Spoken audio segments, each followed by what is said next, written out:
Γεια σας. Σήμερα είναι η δεύτερη εκπομπή από το grdiscovery.com που μας έχει παραχωρήσει στην τιμή στο 21 μία ώρα κάθε εβδομάδα για να λέμε αυτά τα οποία αποτελούν το περιεχόμενο της κίνησής μας. Και θέλουμε και πάλι να ευχαριστήσουμε πολύ την εκπομπή αυτή, το συγκρότημα αυτό του GR Discovery. Σήμερα λοιπόν θα ασχοληθούμε με ένα θέμα υψίστης σημασίας, ειδικά για την Ελλάδα, που είναι ο εθνομηδενισμός και που αποτελεί, όπως θα μας πούν και οι πολύ σημαντικοί μας προσκεκλημένοι, το κατεξοχήν πρόβλημα της Ελλάδας, αυτό το οποίο απειλεί να την καταπιεί και αυτό το οποίο αποκτά επέκταση και καθιερώνεται προοδευτικά ως κυρίαρχη κατάσταση στην Ελλάδα.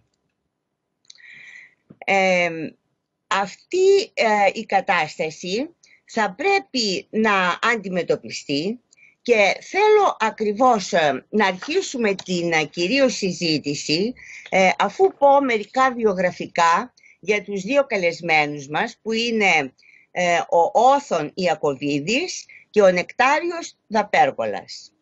Το βιογραφικό σημείωμα του Όθωνα Ιακωβίδη είναι πολύ σύντομο αλλά πολύ σημαντικό, γιατί είναι ο πολιτικός ακτιβιστής ο οποίος υπήρξε εμπνευστής και εκ των συνδιοργανωτών των μεγάλων συλλαλητηρίων για τη Μακεδονία. Επίσης, την χάνει συγγραφέας των έργων «Κομματοκρατία» και «Δημοκρατία». Ο Νεκτάριος Δαπέργολας είναι κάτοχος μεταπτυχιακού τίτλου και διδάκτορ βυζαντινής ιστορίας του Αριστοτελείου Πανεπιστημίου Θεσσαλονίκης. Τα επιστημονικά του ενδιαφέροντα είναι σε σλαβικές εγκαταστάσεις στον ελλαδικό χώρο κατά τη μέση βυζαντινή περίοδο, αλλά και πολιτιστικές και θρησκευτικές εξελίξεις του 9ου και 10ου αιώνα. Έχει πολλές επιστημονικές μελέτες και στα ελληνικά και σε ξένα βυζαντινολογικά περιοδικά. Πέραν της επιστημονικής αρθρογραφίας του, ασχολείται συστηματικά με τα κοινά σε διάφορους τομείς, με αποκορύφωμα την πολυετή παρουσία του στο Δημοτικό Συμβούλιο Κομοτηνής ως επικεφαλής της Δημοτικής Παράταξης Σπάρτακος. Και βεβαίως έχει διαδραματίσει ενεργό ρόλο στον αγώνα για την ανάδειξη του εθνικού προβλήματος της Θράκης.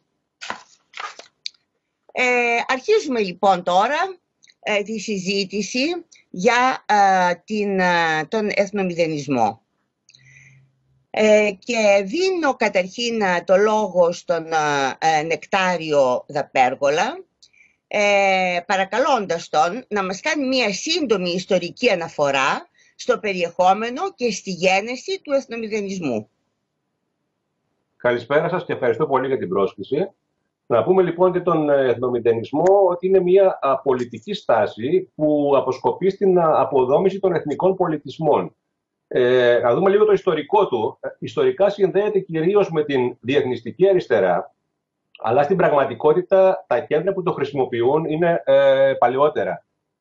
Ήδη από τον 19ο αιώνα υφίσταται ένα παγκοσμιοποιητικό σχέδιο, πίσω από το οποίο βρίσκονται μάλιστα σχεδόν οι ίδιες λέσχες, τα ίδια συμφέροντα, ακόμα και τα ίδια πρόσωπα ενίοτε. Θυμίζω π.χ. το όνομα Ρότσιλντ.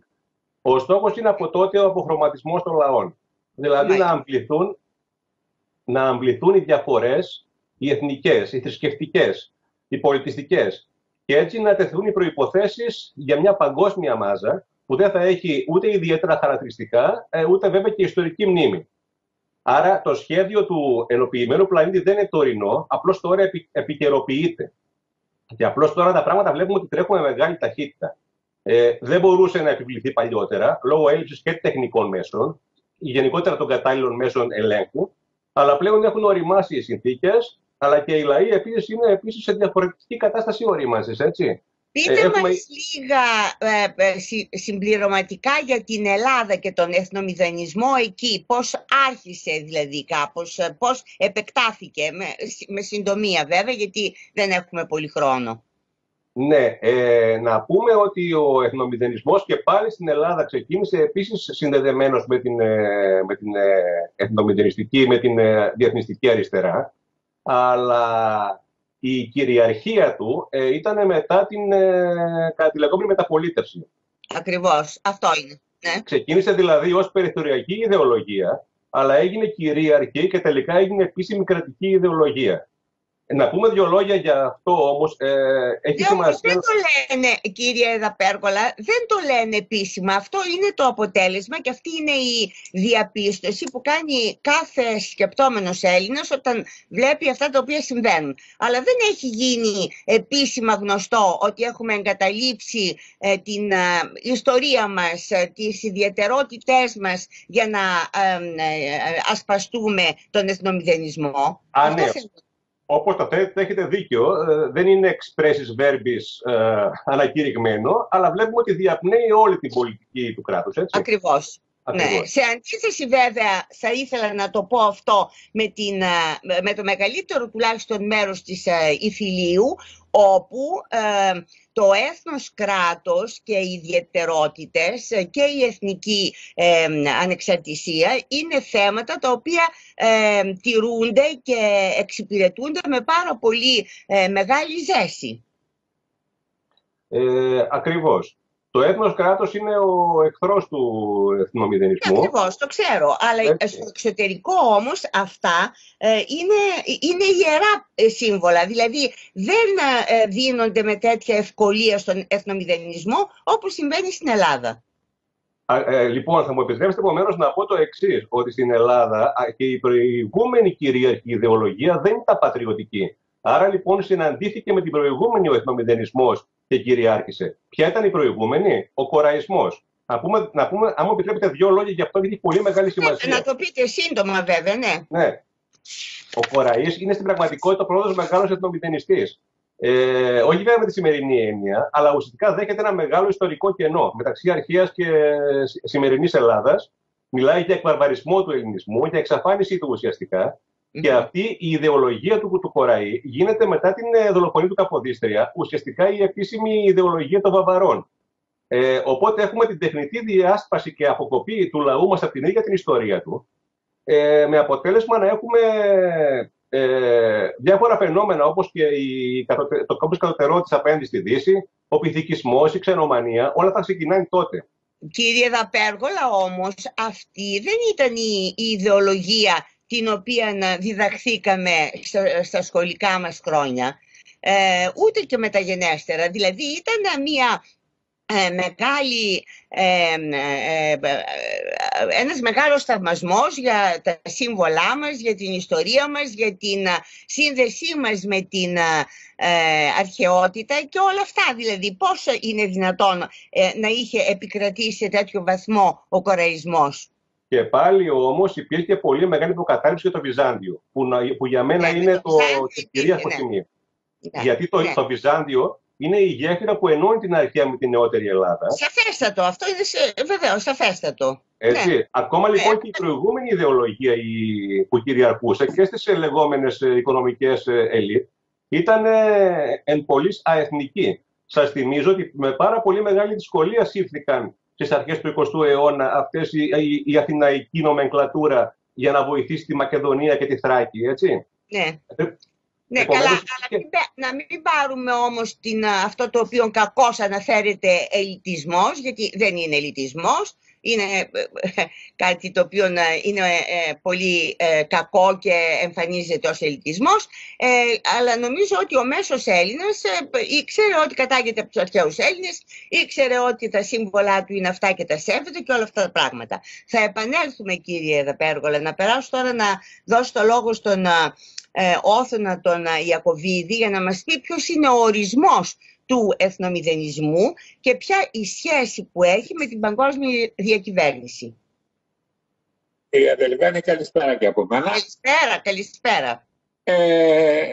Όπως ξέρουμε, μετά την εποχή της φεουδαρχίας, οι διάφορες κοινωνικές ομάδες συγκροτήθηκαν ως κράτη-έθνη για την πορεία τους στο μέλλον της ιστορίας. Ο εθνομηδενισμός είναι η ιδεολογία που θέλει να εκμηδενήσει, όπως λέει και το όνομά του, μηδενισμός του έθνους, εθνομηδενισμός. Είναι λοιπόν η ιδεολογία που θέλει να εκμηδενήσει τα εθνοτικά χαρακτηριστικά από την ταυτότητα των κρατών εθνών. Αλλά αφαιρώντας τα χαρακτηριστικά που καθορίζουν την ιδιοπροσωπία κάθε έθνους, καταργεί την ύπαρξη της ιδιοπροσωπίας του αυτής, οπότε πάβουν να υπάρχουν έθνη με διαφορετικά χαρακτηριστικά και άρα έχουμε ένα μείγμα όλων των εθνών με κοινό χαρακτηριστικό του την επίπεδη πολιτισμική ομοιομορφία της κενότητας. Ναι, ακριβώς. Αυτό ακριβώς είναι που επιδιώκει να μορφοποιήσει η επιδιωκόμενη παγκοσμιοποίηση της νέας τάξης. Ακριβώς. Και ο λόγος που θέλει αυτή την ομογενοποίηση της παγκόσμιας ανθρώπινης κοινωνίας είναι προφανής. Καθιστά την ποδηγέτησή της απλούστερη, δηλαδή ευκολότερη. Ναι. Κύριε Δαπέργολα, ποια είναι η επίδραση της παγκοσμιοποίησης στον εθνομηδενισμό, αυτή η κατάσταση η οποία επικράτησε επί 50 περίπου χρόνια σε παγκόσμιο επίπεδο? Προηγήθηκε η παγκοσμιοποίηση ως οικονομικό φαινόμενο, ως άρρημα των αγορών, πτώση των συνόρων και μια δημιουργία ενιαίων παγκόσμιων συνθηκών στην οικονομία. Αυτό είναι το απαραίτητο μέσο για τα περαιτέρω, δηλαδή και τον πνευματικό και τον πολιτικό στόχο. Ακριβώς. Που είναι ακριβώς αυτή η απόπειρα διάλυσης των εθνών και των παλαιών πολιτισμών.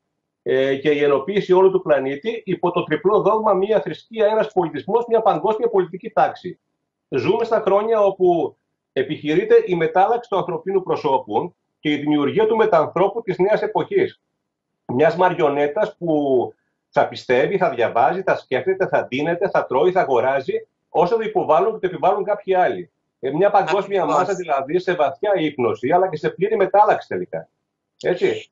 Ναι, και θέλω να προσθέσω στα πολύ ενδιαφέροντα αυτά που μας είπατε, ότι κατά τη γνώμη μου η Ευρωπαϊκή Ένωση είναι μία περιορισμένη παγκόσμια διακυβέρνηση για την Ευρώπη, γιατί θέτει και τον τρόπο με τον οποίο θα αποφασίζονται όλα τα οικονομικά προβλήματα, αλλά και αφαιρεί από το κάθε κράτος αυτό το οποίο μπορούμε να πούμε ως κράτος έθνος. Και επίσης θέλω να προσθέσω και θέλω και τη γνώμη σας μετά, ότι ο λαϊκισμός, ο οποίος αποκτά πολύ μεγάλη έκταση σε παγκόσμια βάση, και η οποία βάλεται από τις παραδοσιακές κυβερνήσεις, άλλωστε και ο όρος που τους δίνουν δεν είναι ο καταλληλότερος ή ο καλύτερος. Ο λαϊκισμός λοιπόν είναι το αποτέλεσμα της παγκοσμιοποίησης και του εθνομηδενισμού. Είναι η αντίδραση δηλαδή των λαών εναντίον αυτού του εθνομηδενισμού. Συμφωνείτε, κύριε Δαπέργολα? Συμφωνώ. Βέβαια, αυτή είναι μια στρεβλή αντίδραση που δεν βασίζεται σε πολύ μεγάλη γνώση της ιστορίας. Γι' αυτό ακριβώς είναι παρεξηγήσιμη. Έτσι. Γι' αυτό είναι παρεξηγήσιμη και είναι εύκολο να την αντιστρέψουν οι παγκοσμιοποιητές και να μας εγκαλέσουν ως σκοταδιστές, γραφικούς και διάφορα άλλα περίεργα που ακούμε. Αλλά δεν είναι πάντοτε έτσι. Δεν είναι πάντοτε έτσι. Υπάρχουν περιπτώσεις όπου δεν νομίζω ότι είναι τόσο του πεταμού δηλαδή ο λαϊκισμός σε πολλές περιπτώσεις, αλλά τουλάχιστον έτσι εμφανίζεται. Καθόλου άλλο συκοφαντείται, ναι. Ναι, ακριβώς. Κύριε Όθωνα, ποια είναι η σχέση του εθνομηδενισμού με την αθρώα μετανάστευση και λαθρομετανάστευση στην Ευρώπη? Η σχέση του εθνομηδενισμού με την αθρώα μετανάστευση στην Ευρώπη είναι άμεση και ο σκοπός της οφθαλμοφανής. Η μετανάστευση εκατομμυρίων Ασιατών και Αφρικανών στην Ευρώπη αποβλέπει σε δύο τινά. Άμεσο πρόθεσμα αποβλέπει ως άμεσο αποτέλεσμα στην ύπαρξη φθηνών χεριών για την ευρωπαϊκή βιομηχανία. Είδαμε την κυρία Μέρκελ πριν 4,5 χρόνια να προσκαλεί τους πρόσφυγες των απανταχού κρατών στη Γερμανία, μία εβδομάδα μετά την ανακοίνωση του Προέδρου των Γερμανών βιομηχάνων που ζητούσε επειγόντως φθηνά χέρια. Μέσω μακροπρόθεσμα αποβλέπει στην όθευση των γηγενών πληθυσμών με λαούς εντελώς άλλου και διαφορετικού πολιτισμικού και θρησκευτικού υποβάθρου από το ευρωπαϊκό, σε πιστή εκτέλεση του σχεδίου Gutenhove-Kalergi. Μάλιστα. Ακριβώς αυτή τη θεωρία θα ήθελα να μας την αναπτύξει ο κύριος Δαπέργολας, γιατί παρά το γεγονός ότι εμφανίζεται ως αφήγημα, το οποίο θα ανήκε σε έναν εμφάνταστο νέο της εποχής εκείνης, εντούτοις τα χαρακτηριστικά του κολλάνε πολύ με αυτό το οποίο συμβαίνει στην Ευρώπη και με τις αποφάσεις σχετικά που παίρνουν οι επιμέρους κυβερνήσεις, βέβαια με την καθοδήγηση της Ευρωπαϊκής Ένωσης. Ασφαλώς έχει άμεση σχέση η θεωρία αυτή με όλα όσα αναφέρατε, γιατί μέσα στην απόπειρα της παγκόσμιας ενοποίησης έχει όντως κυρίαρχη θέση αυτό το σχέδιο της φυλετικής ομογενοποίησης. Έτσι, με στόχο τη δημιουργία μιας νέας γκρίζας φυλής που θα έχει ένα πολιτισμό και μια θρησκεία και που θα είναι μια ισοπεδωμένη πληθυσμιακή μάζα, φυσικά πολύ εύκολα χειραγωγήσιμη.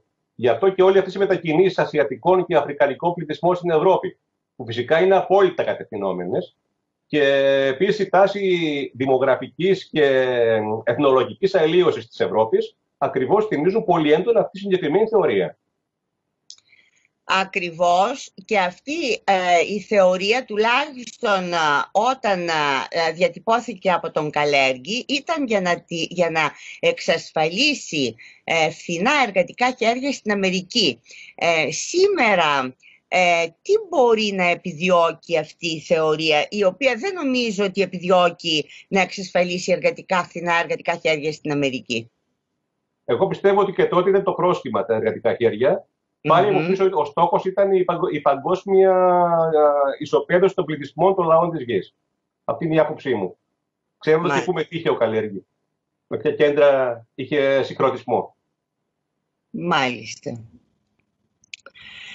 Τώρα, Όθων, τι επιδιώκει η θεωρία αυτή και πώς συνδέεται με τον εθνομηδενισμό? Δεν άκουσα την ερώτηση, Μαρία μου. Τι επιδιώκει η θεωρία αυτή του Gutenhove-Kalergi και πώς συνδέεται με τον εθνομηδενισμό? Μα αυτή η θεωρία είναι η πεμπτουσία του εθνομηδενισμού. Δηλαδή ο εθνομηδενισμός είναι η εκτέλεση αυτής της θεωρίας. Και αυτό που επιδιώκει είναι αυτό που νομίζω υπόθηκε και από τον κύριο Δαπέργολα, ότι επιδιώκει μια ομογενοποίηση όλων των λαών της Ευρώπης αναμεμειγμένων με Ασιάτες και Αφρικάνους, να δημιουργηθεί λοιπόν ο άνθρωπος του μέλλοντος που θα είναι ένας μηγάδας. Οι φυλές και οι τάξεις του σήμερα θα εξαφανιστούν σταδιακά λόγω της εξάλειψης του χρόνου και των προκαταλήψεων.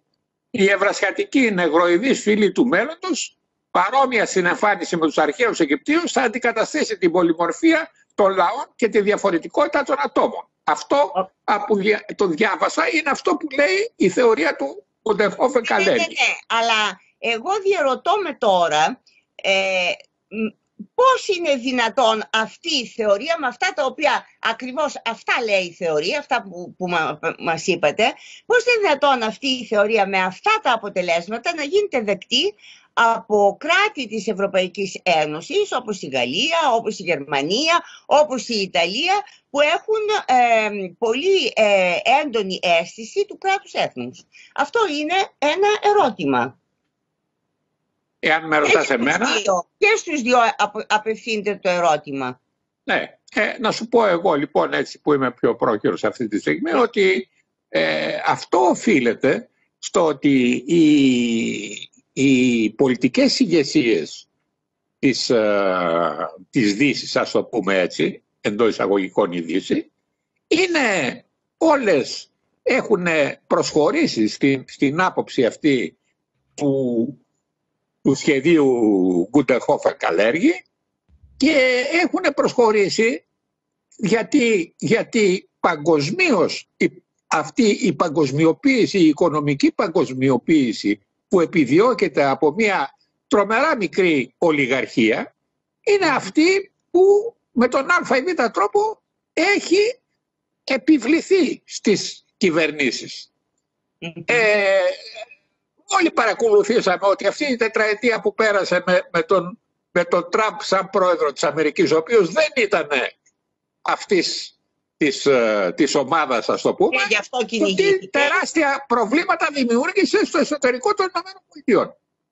Ναι. Αυτό συμβαίνει λοιπόν. Γι' αυτόν τον λόγο εξαπλώνεται αυτή η θεωρία. Εξαπλώνεται από μια μικρή ελίτ αυτή η οποία κινεί τα οικονομικά νήματα παγκοσμίως. Εσείς τι λέτε, κύριε Δαπέργολα, γι' αυτό? Πώς μπορεί να εξηγηθεί? Συμφωνώ απολύτως με τον κύριο Ιακωβίδη και όντως υπάρχουν αυτές οι ηγεσίες οι οποίες στρέφονται κατά των συμφερόντων των ίδιων των λαών τους. Αυτό είναι ξεκάθαρο. Απλώς εγώ εμπνευστικά να πω και κάτι ακόμα, ότι υπάρχει αυτή τη στιγμή στην Ευρωπαϊκή Ένωση επίσημο βραβείο βουλευτών μεταλλέργης. Το οποίο το έχει πάρει η Μέρκελ και ο Βαν Ρομπάι. Αυτό είναι ενδεικτικό. Κάθε 2 χρόνια δίνεται αυτό το βραβείο και ακριβώς είναι ενδεικτικό και αποδεικτικό του ότι η θεωρία αυτή εφαρμόζεται. Όμως, θέλω να θέσω το ακόλουθο ερώτημα σχετικά, γιατί αυτή η υπόθεση είναι πάρα πολύ σημαντική. Αυτή η θεωρία η οποία αναβιώνει τώρα με περίπου τις ίδιες προδιαγραφές όπως παλιά. Θέλω να πω το εξής, ότι από ό,τι φαίνεται η μοναδική χώρα η οποία δεν ήταν σε θέση να κάνει έλεγχο των λαθρομεταναστών, της λαθρομετανάστευσης, είναι η Ελλάδα. Υπάρχουν και άλλες χώρες βέβαια που έχουν αυτό το πρόβλημα, αλλά όχι με τόση ένταση όσο στην Ελλάδα. Δηλαδή, οι άλλες χώρες, από όσο μπορώ να κρίνω με αυτά τα οποία βλέπω και διαβάζω, κατόρθωσαν να αναχαιτήσουν τα δυσμενή αποτελέσματα της θεωρίας αυτής, τουλάχιστον σε μεγάλο βαθμό, κάνοντας ακόμη και επιλογή των μεταναστών τους οποίους δέχονται. Η Ελλάδα όμως είναι εντελώς ξέφρακτη. Και πώς μπορεί αυτό να εξηγηθεί και να αντιμετωπιστεί? Εγώ θα απαντήσω με μια μόνο ερώτηση, διερωτήσεως. Γνωρίζετε άλλη χώρα στην Ευρώπη που να έχει τέτοιο βαθμό πολιτικής εξάρτησης από άλλα κέντρα και από τη Γερμανία? Εντάξει. Αυτό ήθελα να... Μα αυτό ήθελα να... Ναι, κυρία Δαπέργολα, αυτό ήθελα να ακούσω, μάλλον όχι να το ακούσω, να ακουστεί από αυτούς οι οποίοι μας ακούνε. Ακριβώς, δηλαδή, αυτή η θεωρία τελικά είναι μια θεωρία η οποία, ναι, πάρα πολύ σωστά, όπως είπατε και οι δύο, κατευθύνεται από μια πολύ ολιγάριθμη ελίτ, διεθνή ελίτ, η οποία επιδιώκει αυτά τα οποία επιδιώκει. Αλλά τα διάφορα επιμέρους κράτη, τα οποία δεν έχουν αυτή την τραγική εξάρτηση από την αλλοδαπή, όταν κατάλαβαν περί τίνος επρόκειτο και όταν πήγαν στην άκρη αυτές οι θεωρίες περί ανθρωπισμού και τα λοιπά, οι οποίες βέβαια υπάρχουν, οι οποίες βέβαια δέχομαι ότι πολλοί από αυτούς τους λαθρομετανάστες βρίσκονται στο τελευταίο σκαλοπάτι της ανθρώπινης ύπαρξης και έχουν ανάγκη από στήριξη. Αλλά από την άλλη μεριά όμως πρέπει να τεθούν και κάποιοι κανόνες στο τι δέχεται η κάθε χώρα και από το τι κινδυνεύει η κάθε χώρα.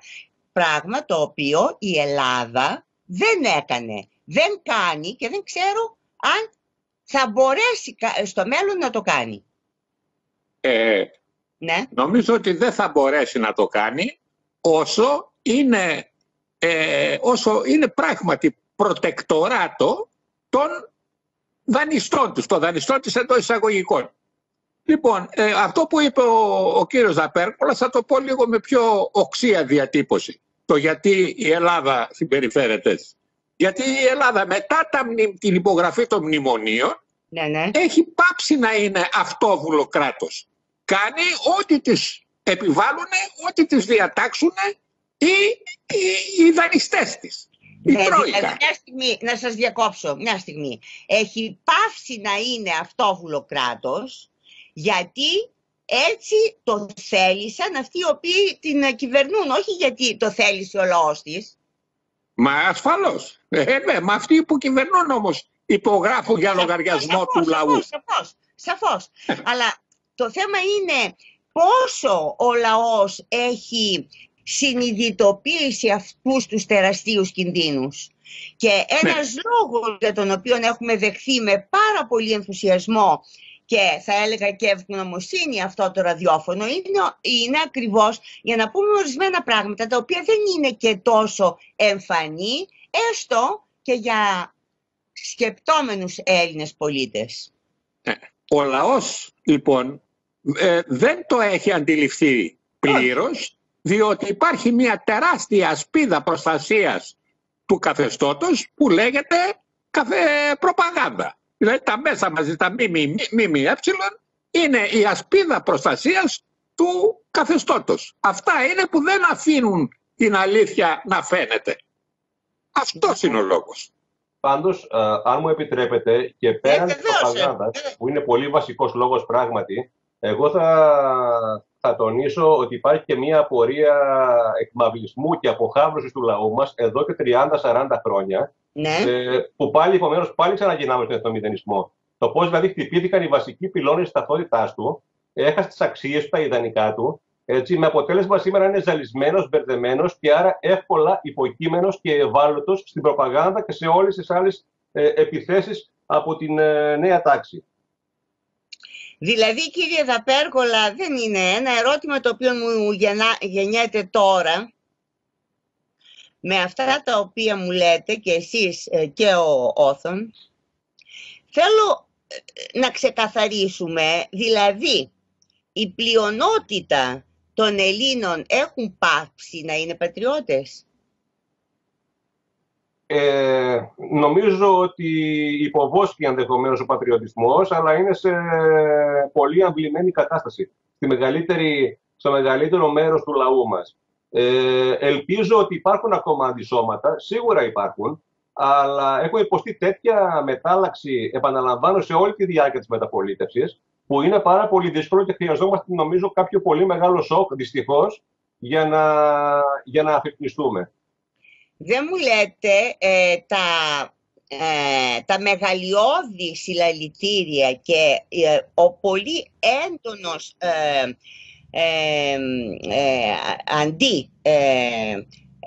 από τον ελληνικό πληθυσμό για τη Μακεδονία δεν αποτελεί μία πρώτης τάξης απόδειξη ότι ο πατριωτισμός υπάρχει, έστω και έτσι όπως είπατε, κάπως κοιμόμενος, κάπως μουδιασμένος? Βεβαίως, αλλά να πούμε εδώ ότι και τα συλλαλητήρια αυτά ήταν για ένα πολύ μεγάλο, για ένα μείζον θέμα. Σας θυμίζω ότι την δεκαετία του 80 ακόμα και του 90 βγαίναμε στους δρόμους και για πολύ μικρότερη σημασία θέματα. Αυτό σιγά σιγά έχει πάψει. Έτσι. Άρα λοιπόν έχετε δίκιο, τα συλλαλητήρια ήταν ένα τεκμήριο, αλλά εν πάση περιπτώσει φαίνεται να είναι κάτι σαν αναλαμπία αυτή τη στιγμή. Ελπίζω να μην είναι έτσι. Ναι, αλλά και να πούμε και παρακάτω τώρα το γεγονός ότι ενώ υπήρξαν αυτά τα συλλαλητήρια τα οποία έγιναν και ήταν μεγαλειώδη και δεν είχαν κανένα αποτέλεσμα, δεν είναι ένα στοιχείο που μπορεί να μας οδηγήσει σε ένα φόβο για το ότι θα αποκοιμηθεί κατά κάποιο τρόπο ο επιθετικός πατριωτισμός. Δεν νομίζω ότι ο πατριωτισμός ήταν επιθετικός, θα μπορούσε να θεωρητικά... Επιθετικός, κακή έκφραση είναι, δηλαδή ο εμφανής πατριωτισμός, αυτός ο οποίος δημιουργούσε κάποιες καταστάσεις οι οποίες δεν ήταν οι κανονικές, δηλαδή. Με τα συλλαλητήρια, εννοώ τα συλλαλητήρια. Ναι, τα συλλαλητήρια, επαναλαμβάνω, πέτυχαν το στόχο τους υπό την έννοια να αποτυπώσουν ένα κλίμα μαζικό, έτσι, το φρόνημα του λαού, αλλά και πάλι δεν είχαν το περαιτέρω αποτελέσμα, γιατί ακριβώς είναι οι ηγεσίες εθνομειοδοτικές. Τώρα από εκεί και μετά, ο πατριωτισμός είδαμε και πάλι πώς συκοφαντήθηκε και πώς συκοφαντήθηκαν. και τα συλλαλητήρια. Και οποιαδήποτε άλλη αντίδραση, ως φασιστική, ως γραφική, ως ψεκασμένη. Ναι, ως ναζιστική. Ακούμε χιλιάδες πράγματα. Τώρα, επειδή αρχίσατε κάτι πριν, όταν αρχίσαμε δηλαδή, και θα ήθελα να πείτε περισσότερα πράγματα για αυτήν την ιστορική ασυνέχεια. Δηλαδή, το ιδιαίτερο περιεχόμενο του ελληνικού εθνομηδενισμού βρίσκεται στην ιστορική ασυνέχεια. Θέλετε να μας πείτε ορισμένα πράγματα, βέβαια, για το Βυζάντιο? Βεβαίως. Το αφήγημα λοιπόν είναι ότι δεν υπάρχει ελληνικό έθνος πριν το 19ο αιώνα. Ότι ο ελληνισμός διαλύθηκε μετά τη Ρωμαιοκρατία και τις σκλαβικές επιδρομές κυρίως του 7ου-8ου αιώνα. Άρα το 1821 δεν έχουμε παλιγενεσία, κατά τη γνώμη τους, αλλά επανάσταση πρωτίστως ιδεολογική και ταξική. Και ότι ταυτόχρονα συντελείται εθνογένεση. Αυτά ακούμε. Βασικοί παράγοντες εθνογένεσης είναι ο ευρωπαϊκός διαφωτισμός και η Γαλλική Επανάσταση. Λένε μάλιστα ότι αυτή η εθνογένεση συνεχίζεται και μετά το 1830, ενώ κάποιοι ακόμα πιο ακραίοι λένε πως γίνεται εξ ολοκλήρου μετά το 1830. Άρα δηλαδή είναι μια εθνογένεση τεχνητή για τις ανάγκες του νέου κράτους. Και άρα, κατά τη γνώμη τους, Έλληνες εξ αίματος δεν υπήρχαν πριν την Επανάσταση. Ακριβώς. Μα υπάρχει και η δοξασία ότι το ελληνικό κράτος, το νεοελληνικό κράτος, έγινε σε ένα γραφείο του Λονδίνου από τις μεγάλες δυνάμεις. Το ξέρετε αυτό, βέβαια. Φυσικά. Αλλά βέβαια όλα άρα αυτά... δεν υπήρξε ούτε επανάσταση. Δεν υπήρξε επανάσταση. Να μας έχουν πει ότι ήταν κάποιες περιθωριακές ομάδες που την κάνουν την Επανάσταση. Ναι. Μα το αφήγημα, κυρία Νεκρεπόντη, είναι ότι περνάγαμε καλά στην δημοκρατία. Καλά, οπωσδήποτε περνούσαμε καλά. Έτσι, άρα και ποιο λόγο να ξεσηκωθούμε. Ναι. Άρα αποσκοπούνται πια και τα 140 κινήματα που είχαν γίνει πριν. Βεβαίως. Και αυτά αποσιωπούνται. Ναι. Εξορραίζεται η δημοκρατία. Τώρα, βέβαια, αυτό για την ασυνέχεια να πω δύο λόγια, επειδή είναι και θέμα που ασχολήθηκα πολύ επιστημονικά. Φυσικά. Ουσιαστικά τι γίνεται. Αυτά όλα είναι ψευτοϊστορικές αθλιότητες που ουσιαστικά αναβιώνουν τη θεωρία του Παλμεράγερ. Στην πραγματικότητα δεν υπάρχει καμιά διακοπή του ελληνισμού, ούτε ιστορική, ούτε πολιτισμική και ούτε καν βιολογική. Όλα τα στοιχεία δείχνουν πως ήρθαν Σλάβοι στην Ελλάδα, αλλά ήταν πολύ λίγοι, απομειώθηκαν και εξελληνίστηκαν.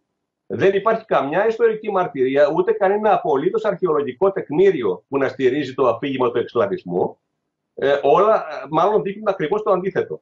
Και στη συνέχεια, βέβαια, μέσα στην τρογοκρατία ξέρουμε ότι ο ελληνισμός άντεξε, είναι ξεκάθαρα πράγματα αυτά, χάρη στην Εκκλησία κυρίως, επιβίωσε και συνεχώς ονειρευόταν την ελευθερία του. Συνεχώς. Αυτά λοιπόν είναι που αποσκοπούνται. Αυτό είναι το κυρίαρχο αφήγημα.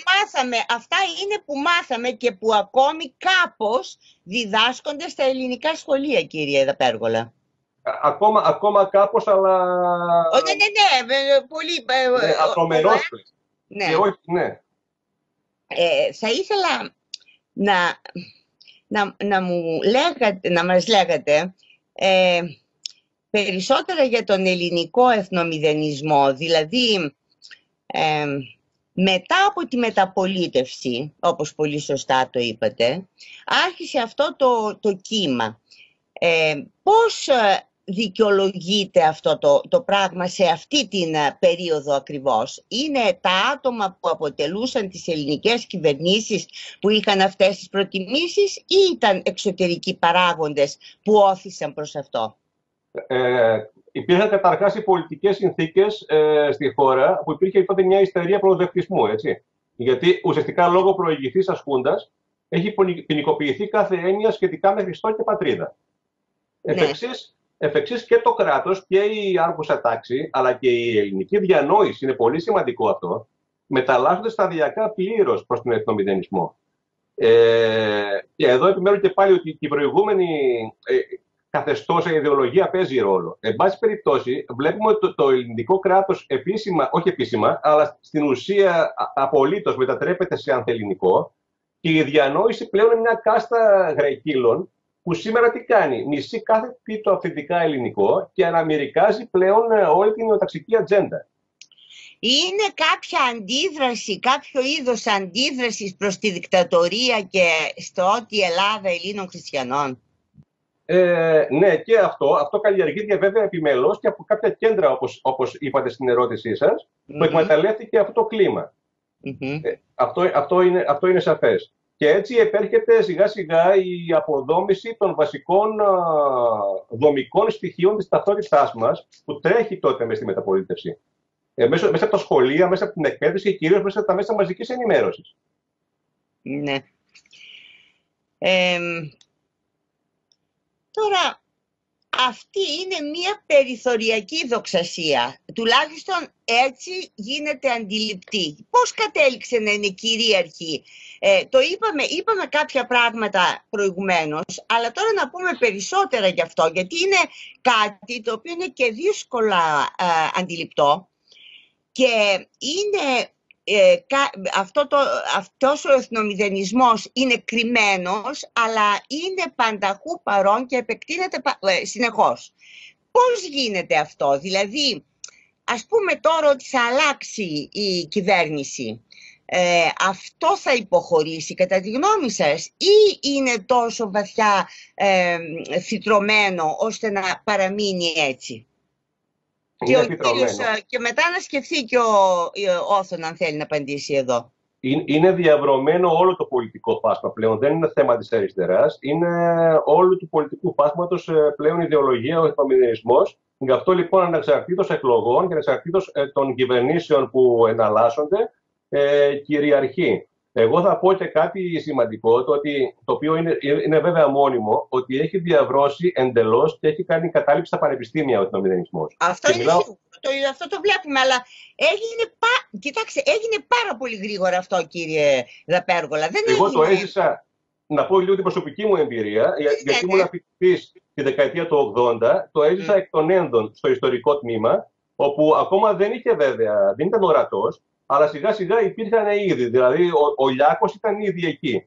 Αλλά σιγά σιγά τη δεκαετία του 90 κυρίως κυριάρχησε και μετά με την αλλαγή του αιώνα πλέον είχε ολοκληρωτικά επικρατήσει. Σήμερα μιλάμε, κυρία Νεγρεπόντη, δεν μιλάμε για απλά πράγματα. Οι φιλοσοφικές σχολές και οι παιδαγωγικές σχολές είναι κατηλημμένες. Υπάρχει ιδεολογική τρομοκρατία. Υπάρχει ένας ολόκληρος μηχανισμός που δίνει διδακτορικά και μεταπτυχιακά και αποκλείει κάθε αντιφρονούντα.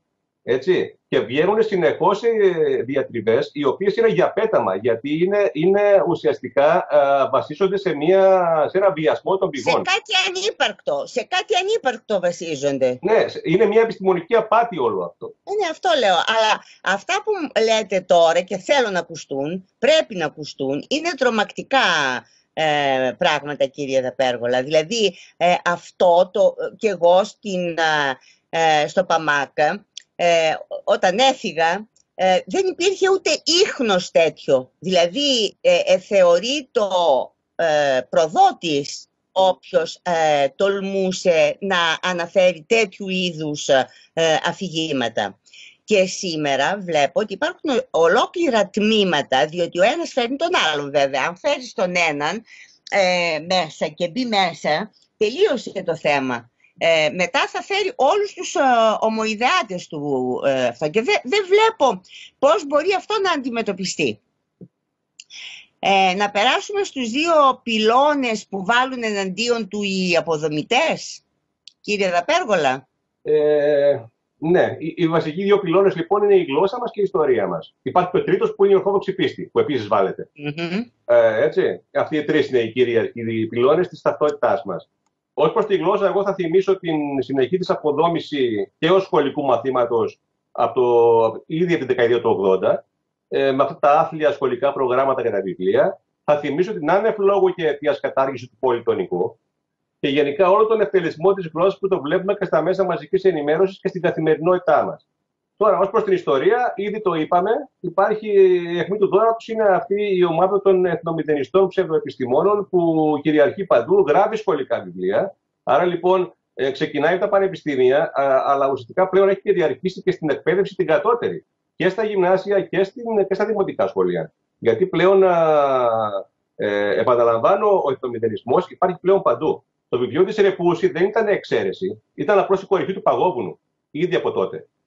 Ήταν ο προπομπός. Όχι, ήταν ήδη εμπεδομένος ο εθνομηδενισμός, απλώς ήταν πάρα πολύ εξόφθαλμο εκείνο το εγχείρημα, καταλάβατε, γι' αυτό και έκανε θόρυβο. Μάλιστα, ναι. Ήταν πιο ύπουλα τα πράγματα τότε. Τώρα πια τρέχουμε ταχύτητα. Τώρα, εάν ψάξουμε στην Ελλάδα τα πιο κραυγαλαία αποτελέσματα του εθνομηδενισμού, αυτά δηλαδή που δεν μπορεί να τα αντικρίσει κανείς και να τα βρει ούτε στην πιο υποανάπτυκτη οικονομία, στην πιο εξαρτημένη οικονομία, είναι τα μνημόνια και η υπογραφή τους. Αυτά τα μνημόνια, τα οποία μαρτύρησαν τον ελληνικό λαό επί 11 χρόνια και εάν δεν αντιμετωπιστούν θα τον μαρτυρήσουν επάπειρον, έχουν μέσα τους διάφορες υποχρεώσεις οι οποίες είναι... σταματάει το μυαλό του ανθρώπου. Δηλαδή, για να τα πούμε πολύ απλά τα πράγματα, τα μνημόνια, με τα μνημόνια και τις υπογραφές αυτών που τα υπέγραψαν, παρέχεται και προσφέρεται ολόκληρη η Ελλάδα με όλο τον πλούτο της, υπόγειο, επίγειο, εναέριο, προσφέρεται ολόκληρη η Ελλάδα. Άρα αυτά, νομίζω ότι αυτό θα έπρεπε, αλλά είναι πολύ δύσκολο, αυτά θα έπρεπε να καταργηθούν κατά κάποιο τρόπο και να γίνει κάποια, όνειρα κάνω, να γίνει κάποια προσπάθεια επανόδου σε κάποια πιο φυσιολογικά επίπεδα. Τι λέτε γι' αυτό και οι δύο?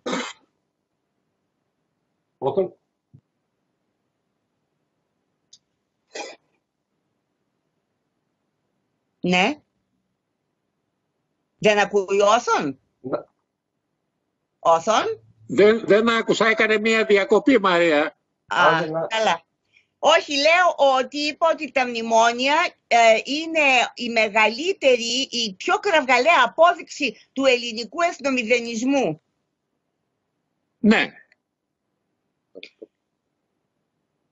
Λοιπόν, ο κύριος Δαπέργολας μίλησε για δύο πυλώνες που αποδομούν. Υπάρχουν και άλλα πεδία και βέβαια υπάρχουν και άλλα πεδία όπου εντοπίζεται σήμερα ο εθνομηδενισμός, Όθων. Βέβαια υπάρχουν. Εδώ έχουμε το τεράστιο θέμα της λαθρομετανάστευσης. Αυτό είναι ένα κλασικό πεδίο εφαρμογής του εθνομηδενισμού. Εδώ πέρα είναι ακριβώς η συνταγή του Κουντεχόφερ Καλέργης. Βάλτε μέσα τους Ασιάτες και τους Αφρικάνους να αλλοιωθεί ο πληθυσμός. Ήδη όποιος περπατάει στους δρόμους της Αθήνας, κυρίως, στη Θεσσαλονίκη ίσως είναι λίγο λιγότερα, όποιος περπατάει στο κέντρο της Αθήνας και σε ορισμένες δεν ακούει πλέον ελληνικά. Δεν μιλάνε ελληνικά, βλέπεις φάσεις που δεν είναι ελληνικές. Δηλαδή ήδη έχει γίνει αυτό σε έναν αρκετά μεγάλο βαθμό που υπέδειξε ο Κουντεχόφερ Καλέργης με το σχέδιο. Αυτό λοιπόν είναι ένα πεδίο που αυτό που ζήτησε, δηλαδή, για να σου πω. Η εξωτερική πολιτική μας πώς την βλέπετε, είναι και αυτή εθνομηδενιστική ή όχι? Και η εξωτερική πολιτική, μα διαπιστώνουμε συνεχώς ότι δεν προστατεύεται καθόλου ούτε η εθνική κυριαρχία μας δεν προστατεύεται. Δηλαδή όλη η πολιτική είναι ενδοτική, είναι φοβική, είναι να δώσουμε, ρε παιδιά, εδώ από τα επίσημα χείλη Υπουργών Εξωτερικών και τα λοιπά, ακούγονται πράγματα που θα έπρεπε να αυτοκτονήσουμε, δηλαδή όλοι μαζί. Είναι δυνατόν στις απαιτήσεις μιας Τουρκίας με επεκτατικά, ας πούμε, με επεκτατική καθαρά συμπεριφορά να βγαίνει και να λέει ο Υπουργός Εξωτερικών μην είμαστε φαταούλιδες, θα τους δώσουμε και κάτι από αυτά που έχουμε. Και αυτό ακριβώς σχεδιάζεται αυτή τη στιγμή και με τη Χάγη και τα λοιπά. Πρέπει για να μην στηθούν κρεμάλες, πρέπει να γίνει το πράγμα μέσω Χάγης για να μην φταίνε οι πολιτικοί ότι το αποφάσισε ένα δικαστήριο να χάσει η Ελλάδα κυριαρχία της. Δηλαδή το έθνος να αρχίσει να αποδομείται. να κόβονται κομμάτια-κομμάτια. Ένα κομματάκι πήγε με το όνομα της Μακεδονίας. Τώρα θα πάμε με τα πετρέλαια του Αιγαίου, θα πάμε με το Καστελόριζο, έρχεται η Θράκη, Τυράτης και ούτω καθεξής. Δηλαδή η εθνοαποδόμηση πάει σύννεφο. Αυτά είναι όλα. Ο ρόλος του ΕΛΙΑΜΕΠ ποιος είναι με λίγα λόγια, κύριε Δαπέργολα? Ο ρόλος του ΕΛΙΑΜΕΠ εδώ και χρόνια είναι καθαρά εθνομοιοδοτικός έως προδοτικός, για να μην κρύβομαστε πίσω τα λόγια μας. Έτσι. Ναι, αλλά γιατί το έκαναν δεκτό σε μια εποχή που δεν ήταν ακόμη τόσο επεκταμένος ο εθνομηδενισμός? Αυτό πόσα χρόνια έχει? Έχει αρκετά χρόνια, δεν είναι? Αλλά τα κέντρα τα οποία καθορίζουν την πολιτική του ψευδοκράτους, του προτεκτοράτου μας, αυτό εδώ πέρα που έχουμε, είναι εμπεδομένα αυτά τα κέντρα και δρούν εδώ και πολλές δεκαετίες. Άρα λοιπόν δεν είναι παράλογο το ότι υπάρχει το ΕΛΙΑΜΕΠ εδώ και χρόνια. Στην αρχή δρά ως think tank και ως δεξαμενή σκέψης και σιγά σιγά γίνεται καθεστωτικός παράγοντας. Και αυτή δεν είναι λίγο περίεργο ή θα έλεγα και προκλητικό το γεγονός ότι το ΕΛΙΑΜΕΠ είναι αυτό που συμβουλεύει την ελληνική κυβέρνηση για το τι πρέπει να πράξει στην εξωτερική της πολιτική?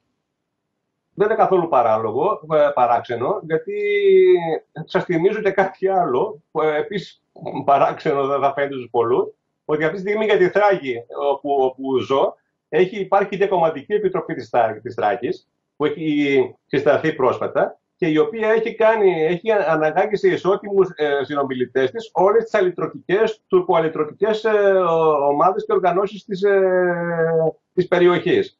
Άρα λοιπόν βλέπουμε ότι υπάρχει μια έκδηλη μειοδοσία και μια έκδηλη τάση εθνομηδενισμού σε όλα τα κέντρα και σε όλα τα συγκοινωνούντα δοχεία της επίσημης ελληνικής πολιτείας.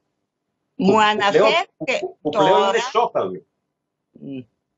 αναφέρετε τώρα το πρόβλημα της Θράκης, το μέγα πρόβλημα της Θράκης, το οποίο εμένα με ακουμπά πάρα πολύ συγκινησιακά, γιατί για τη Θράκη, εσείς είστε νέος, δεν μπορεί να τα ξέρετε, αλλά έχω δουλέψει πάρα πολύ, όχι μόνη μου, άρχισα μόνη μου, αλλά μετά ήταν και το Αριστοτέλειο Πανεπιστήμιο και το ΠΑΜΑΚ, που πηγαίναμε σχεδόν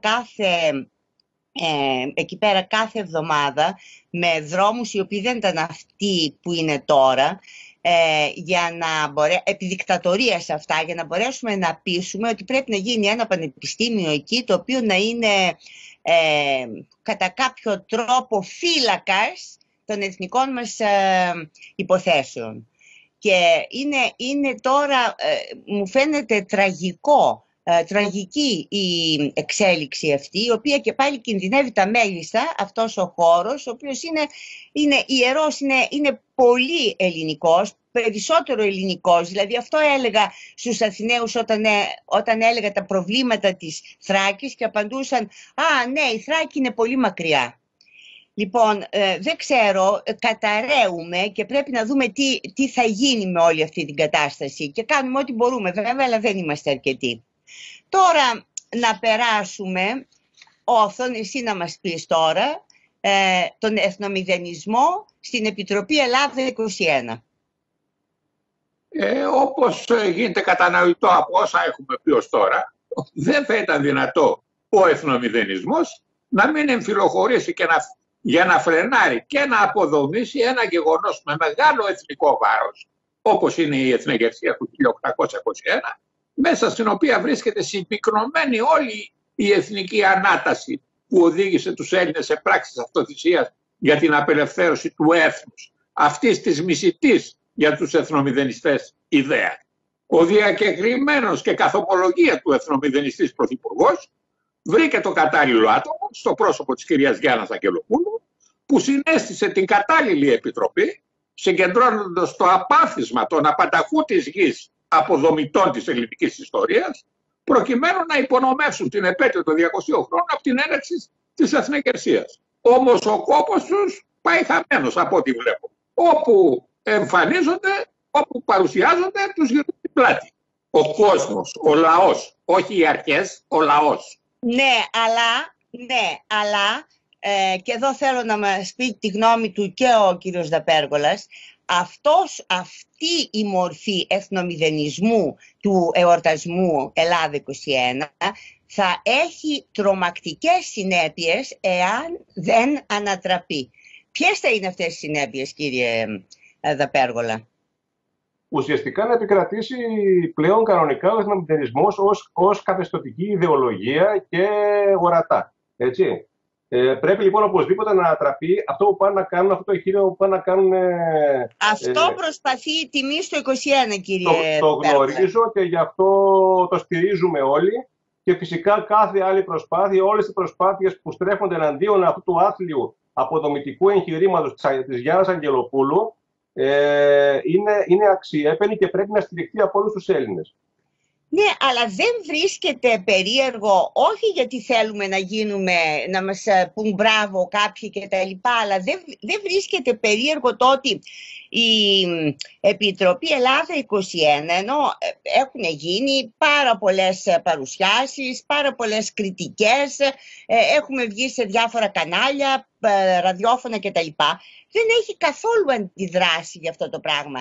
Τουλάχιστον για να δώσει κάποιες εξηγήσεις, οι οποίες θα ήταν τι, αν ήμουν εγώ στη θέση της Γιάννας Αγγελοπούλου. Θα έλεγα, κοιτάξτε, η επιστημονική έρευνα πρέπει να είναι αντικειμενική και να πάρει όλες τις πλευρές. Και αυτό κάνουμε. Και αυτό δεν σημαίνει ότι θα μείνουμε σε αυτά τα οποία δεν είναι ελληνικά, αλλά πρέπει να γίνουν και αυτά γνωστά. Δεν το έκαναν όμως ούτε αυτό. Και αυτό πιστεύω εγώ ότι εκθέτει πάρα πολύ αυτή την Επιτροπή. Δεν ξέρω ποιος το καταλαβαίνει ή όχι και αν οι ίδιοι το καταλαβαίνουν. Αλλά δεν είναι δυνατόν δηλαδή να υπάρχει μια παράλληλη Επιτροπή, να έχει 27.000 μέλη και να αγνοείται τελείως. Εσάς πώς σας φαίνεται αυτό, κύριε Δαπέργολα?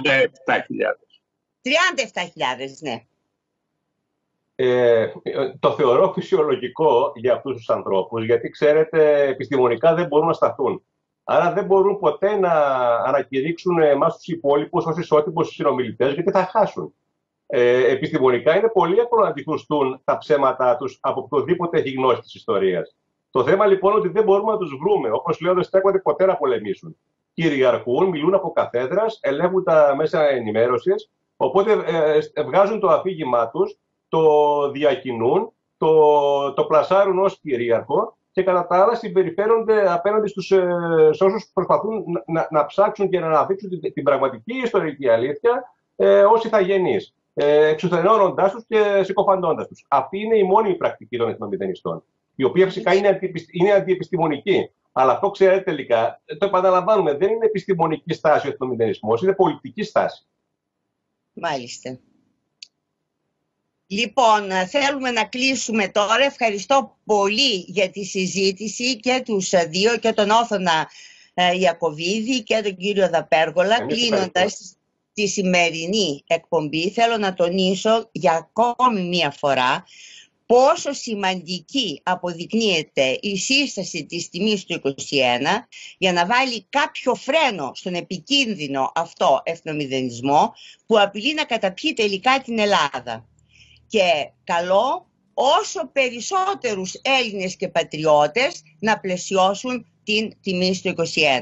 Καληνύχτα σας, και την άλλη εβδομάδα θα έχουμε μια ιστορική εκπομπή για κάποια γεγονότα τα οποία προηγήθηκαν της Επανάστασης του 1821.